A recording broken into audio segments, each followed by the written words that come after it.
ఇంట్లో మన చుట్టాల్లో మన స్నేహితుల్లో ఎవరో మారాలని ప్రార్థన చేస్తాం. కొంతమంది ఏమో మారి రక్షణ పొందుతారు, కొంతమంది ఏమో మారకుండానే పోతారు.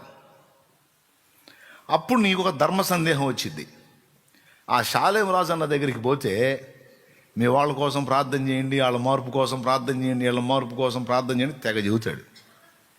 ఈ దరిద్రుడి కోసం నేను సంవత్సరాలుగా ప్రార్థన చేస్తున్నా.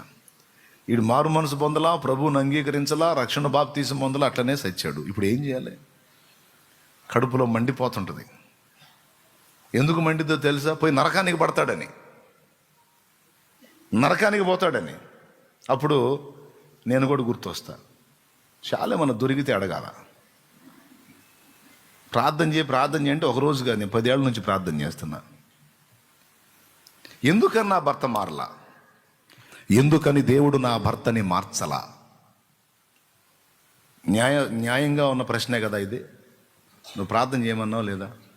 చేయమన్నానమ్మా. నేను చేశానా లేదా? చేసావమ్మా. మరి ఎందుకని మా ఆయన మారలా, మా ఆవిడ మారలా, పిల్లలు మారలా, మా నాన్న మారలా, మా అమ్మ మారలా, మామయ్య మారలా, తాతయ్య మారలా, అక్కయ్య మారలా?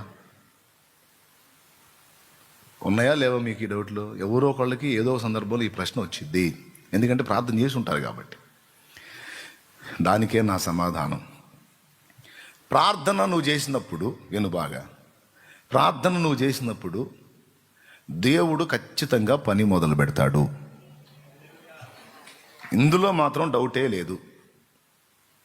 ఎవ్వరి రక్షణ కోసమైనా, ఎవ్వరి మార్పు కోసమైనా నువ్వు ప్రార్థన అంటూ మొదలు పెడితే దేవుడు సదరు వ్యక్తిని దర్శించటం మొదలు పెడతాడు. మరి నీ ప్రార్థన చేయమని చెప్పినోడు ప్రార్థన ఆలకించి ఊరుకుంటాడా? దర్శించడం మొదలు పెడతాడు. దర్శించడం మొదలు పెట్టినప్పుడు కొంతమంది ఏమో బెండ్ అవుతారు, కొంతమంది ఏమో కఠినపరుచుకుంటారు. ప్రభువా ఎట్లనన్నా బలవంతం పెట్టి నువ్వు మార్చు ప్రభువా అంటానికి రూల్స్ ఒప్పుకోవు. ఎట్లనన్నా ప్రభువా నువ్వు బలవంతం పెట్టి మార్చేసే ప్రభువా అని నువ్వు ప్రభువుని బలవంతం పెడితే ప్రభు వాడిని బలవంతం పెడతాడు. కాస్త చూడరా, ఇటు చూడరా అని. అయినా వాడు మొరాయించి మనసును కఠినపరుచుకొని సాతానుకే అవకాశం ఇచ్చి దేవుడిని పదే పదే తిరస్కరిస్తే దేవుడు వాడిని బలవంతం పెట్టి మార్చడు. అదేంది? విశ్వాసం ద్వారా సమస్తము సాధ్యమైద్ది కదా. నువ్వే చెప్పాక విశ్వాసం ద్వారా సమస్తము సాధ్యమైద్దని. అట్లయితే నేను సైతాను కోసం ప్రార్థన చేస్తా. ఏమని? ఆ ఒక్క దరిద్రుడు మారిపోతే ఈ భూమి మీద దరిద్రమే ఉండదు కదా తండ్రి. నేను విశ్వాసం ఉంచుతున్నా ప్రభా, నువ్వే నమ్మమన్నావు, నువ్వే విశ్వాసం ఉంచమన్నావు, నేను విశ్వాసంతో ప్రార్థన చేస్తున్నానండి.